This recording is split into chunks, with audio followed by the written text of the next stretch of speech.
Cuba is just a complicated place. It's a beautiful island full of beautiful people, and yet it is also full of dichotomy.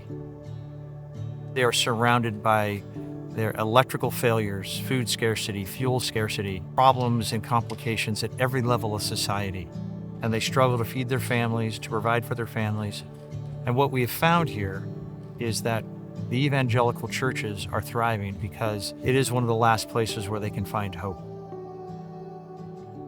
Mission Esperanza was purposely named with the word Esperanza. In Spanish, that is hope. And so our mission is to extend hope into the lives of the Cuban people here, where they may not find a lot of hope anywhere else. We do that in a couple of different ways. Notably, we have pastors' conferences that we do to encourage the pastors of Open Bible. And really, it's the idea of not only training them, but offering them the opportunity to have fellowship. One of the biggest miracles we've had in our pastors' conferences is we've been able to acquire enough food to feed, in this last conference, over 500 people. Food is scarce. Whether you have plenty of money or little money, the story is you're hungry. And so one of the things that we want to be able to do, at least for those days that the conference is ongoing, is make sure people are getting 3 good meals a day. There's about 200 churches, and there's several hundred pastors and church leaders across the island with an Open Bible, and we want to encourage them and train them. Also, we are building churches and working on churches. So we're taking the legacy that I've been involved in with Move Ministries and bringing that here to Cuba.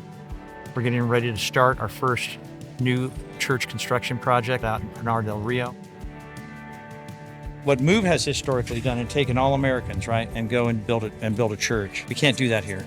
And so we're helping them create a Move team here in Cuba. Pastors working on getting 28 Cuban builders together to work with 4 or 5 American Move guys that are trainers.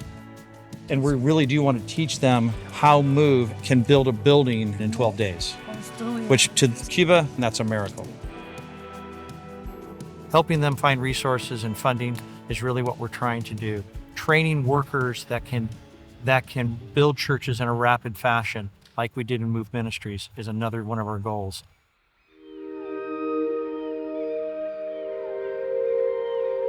Our third leg of this ministry is our feeding programs. We have a couple of feeding programs already going, feeding school-age children, feeding the elderly.